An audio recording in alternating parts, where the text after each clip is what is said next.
السلام علیکم۔ ڈیلی مسائل کی دنیا میں خوش آمدید۔ آج کا مسئلہ ایک بہت بڑی غلط فہمی کے بارے میں ہے۔ کیا آپ جانتے ہیں کہ کافر کہنا کوئی گالی ہے؟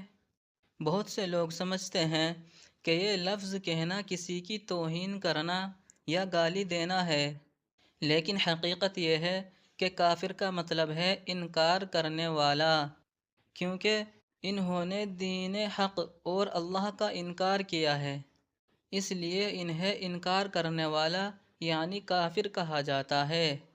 اللہ تعالیٰ سورہ البقرہ آیت نمبر 256 میں فرماتا ہے: فَمَن يَكْفُرْ بِالطَّاغُوتِ وَيُؤْمِن بِاللَّهِ فَقَدِ اسْتَمْسَكَ بِالْعُرْوَةِ الْوُثْقَىٰ۔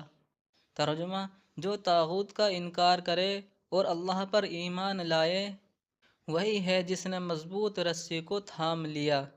لہٰذا یہ کوئی گالی نہیں بلکہ صرف ایک حقیقت کا بیان ہے۔